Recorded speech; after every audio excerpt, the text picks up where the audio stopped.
The situation in Afghanistan is dire, especially for children. This week, UN Secretary General Antonio Guterres called on the world to take immediate action and inject liquidity into the Afghan economy to avoid collapse. The Afghan people cannot suffer a collective punishment because the Taliban misbehave. People should not die of hunger in any circumstance.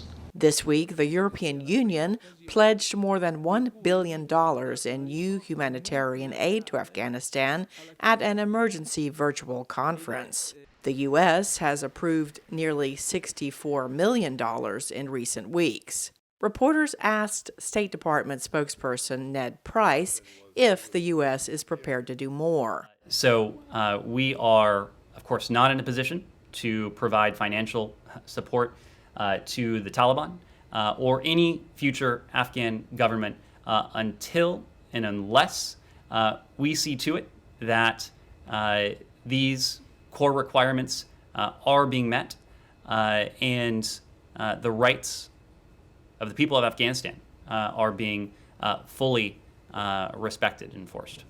In a VOA interview, a Taliban deputy minister called on the U.S. and other countries to unfreeze Afghan assets held abroad. Freezing Afghanistan's assets is an injustice toward the people of Afghanistan. We are negotiating with the Americans. We are also negotiating with other countries and the international banks to release this money because it belongs to the Afghan people. This is the Afghan people's bread and butter, and releasing this money is crucial to solving the economic problems of the Afghan population. Withholding direct aid and freezing assets are having an impact on the Afghan economy. William Byrd of the U.S. Institute of Peace told VOA.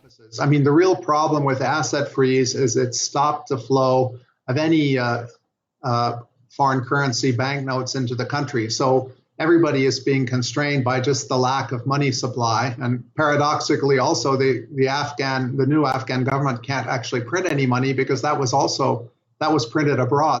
Some Afghans are lining up at banks to withdraw some of their money, as Michael Kugelman explains. As a result, banks now have much less money than they had in previous years, which has been one of the big concerns, that you have huge lines to access money in banks when the Taliban even allows banks to be open.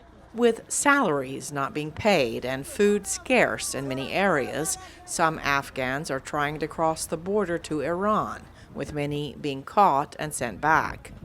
Experts tell VOA if the humanitarian situation does not improve, millions of Afghans will likely try to flee. Cindy Sain, VOA News.